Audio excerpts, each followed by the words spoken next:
Hey guys! So, as you can see, I just moved to a new apartment. Yeah.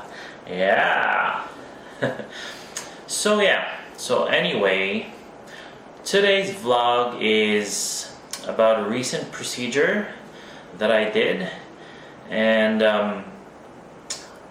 as you can see in the title of the video, I had vertical sleeve gastrectomy. And to those normal people out there who don't know what that is, it's basically a weight loss surgery.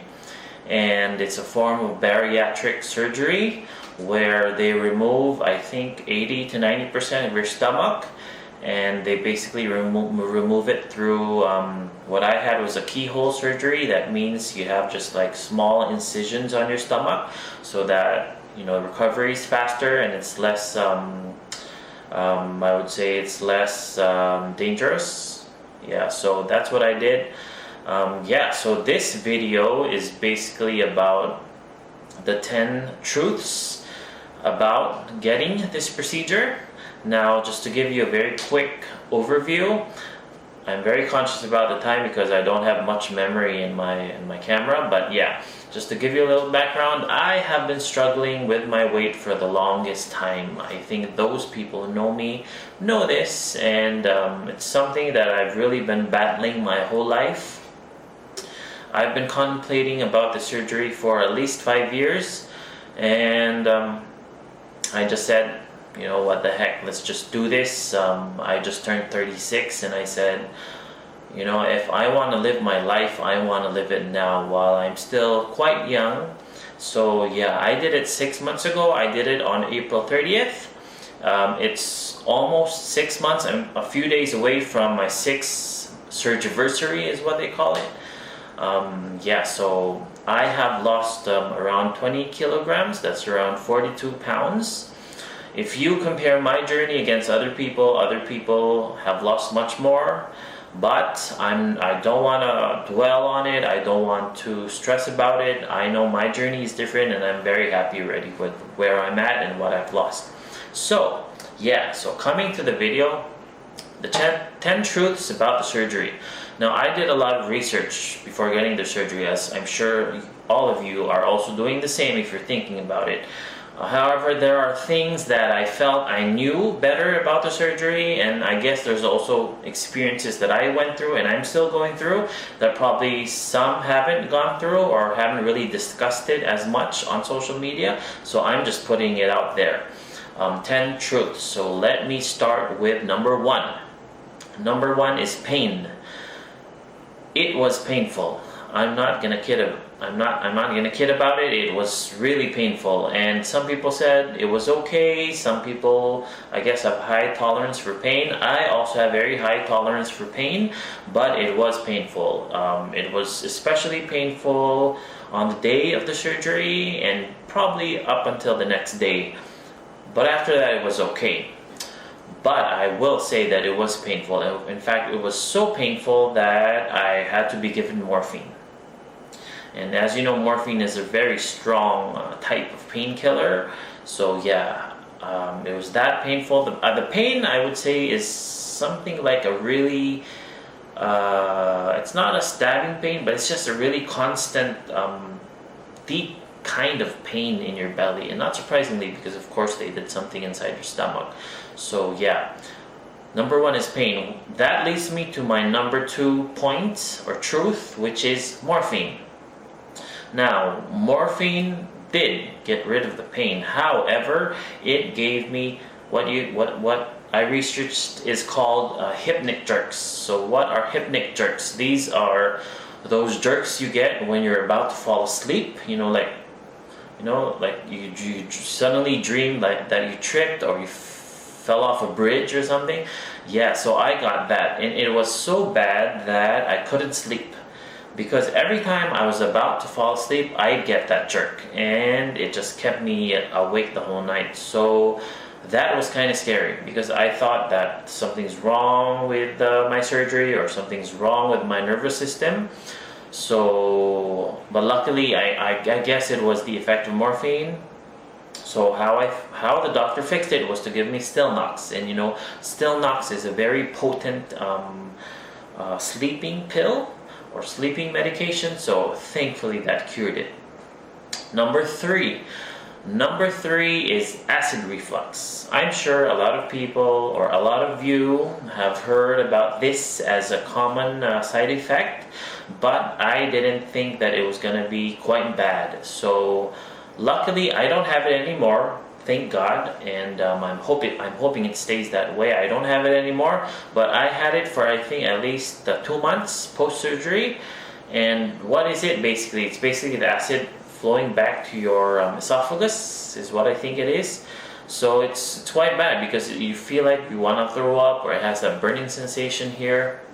So yeah, how the doctor cured it, I was given Controloc, which is I believe an acid reflux medication.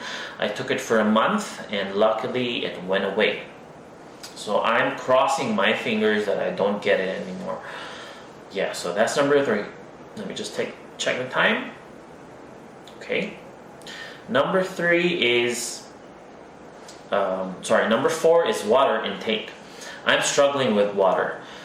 And I used to drink a lot. I used to be a gulper. But now I'm really struggling with water. I don't get as much. I don't get as much water as I need. And as you know, water is very important in weight loss. So that's one thing you probably should be aware of. If you're a water drinker, now you have to really consciously drink.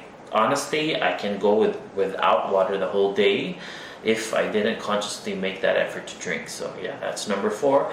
Number 5 is head hunger. Head hunger is still something that I'm battling with up to this point. You know, being an obese person my whole life, of course, I'm so used to just thinking about food, and when I get food, I know I get so much food and I finish it all. But now I'm still at a point where I get food that I want to eat, and it's so much, but I physically cannot eat it. So it's one thing that I'm still learning to fix, I guess. Yeah, so it's still there. The head hunger is still there. Number 6, cravings. Cravings are also still there. Now, before the surgery, I read an article or someone saying that the cravings will go away because of that part of your stomach where it triggers the cravings will be taken away, but apparently it's still there. It did drastically reduce, honestly, yes. I don't get as much cravings anymore, but it's still there, of course. So yeah. So number 7 is spicy food. Now, before the surgery, I can take spicy food. Not very spicy, but I can take spicy food. But now my tolerance for spicy food has really reduced. I try not to eat spicy food anymore because every time I eat spicy food, I can really feel the burning in my stomach. And as you know, when you pass spicy food, it's kind of spicy down there. So yeah, my tolerance for spicy food has really reduced. Number 8 is dumping. Now, let's talk about dumping. So what is dumping? Dumping is basically when you eat when you eat foods too high in fat or too high in sugar or too high in calories, you get nauseous, you get cold sweats, your heart starts to race, you get weak, you get dizzy. It's really bad. Now, I heard that dumping is not as common to VSG compared to gastric bypass. But you still get it, and I did get it, and it's not a good feeling, and I don't want to get it anymore. I think I've only had it a few times earlier on post-surgery, but now I guess I've learned to, if not avoid, at least reduce intake of foods that I think will give me dumping. So it's basically those foods that are bad for you, basically. So yeah, now let's talk about number 9, which is Foamies. I didn't know that such a term existed before surgery, but what is Foamies? So Foamies is in a way related to dumping, I think, because it's when also when you eat too fast and when you eat too much, you get foamies. So foamies is when your saliva and your mucus just sort of builds up and you basically have to throw up. So it's such a bad feeling. I've had foamies. You know what? I had foamies just last night, and prior to that I've only had foamies twice. So all in all, I've had foamies 3 times, 6 months. I think it's not so bad. So it's not good. It's the worst feeling in the world. You really feel terrible. There's like that pressure in your chest, and you just really have to throw up. I guess the good thing about throwing up is you feel immediately better after throwing up, but foamies is really bad, and I don't want to have it again. And basically how to avoid it is just to make sure that you pace out your food and you don't eat a lot, right? And number 10 is basically weight stall. Weight stall, my weight has been stalling for close to 2 months. I think around 6 or 7 weeks now. I've only lost around 0.2 kg throughout those 6 to 7 weeks, and I've also talked to a fellow VSGer on Instagram who said that she's also going through the weight stall. And I guess we all go through different experiences. Like I said, it's a different journey for everyone. I'm having this weight stall right now, and I guess it's just my body catching up with the fast weight loss, and I guess it's also a sign to tell me that I have to exert more effort in terms of exercise and moving and my food choices. So yeah, so those are the 10 things. Yeah. So this video is not meant to discourage people out there. It's not meant to, I don't mean to speak ill or give negative notion about the surgery, not at all. I'm just putting it out there because it would have helped me more if I knew about these things that I shared prior to surgery. And like I said, you've probably heard some of the things I mentioned with other people, but this is my experience. But then again, after having said all that, I will still go through this surgery in a heartbeat. I'm very grateful that I did this surgery.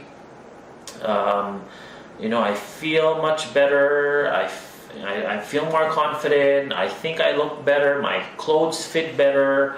I just feel lighter. I can climb up stairs and not, not pant and not lose breath.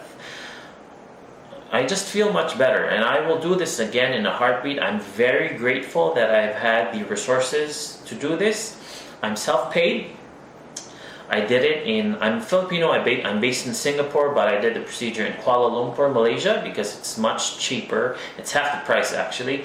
Just to put it out there, I paid 12,000 Singapore dollars for this surgery. It's half the cost. It's doubled in Singapore. I did it in one of the most, if not the most prestigious hospital in Kuala Lumpur, which is Prince Court Medical Center. So yeah, so I'm just very grateful. I hope that this video helped you guys out there who are thinking or already have had this surgery. I just hope I can help, and I hope to put more videos as I go through my journey. It's only been 6 months.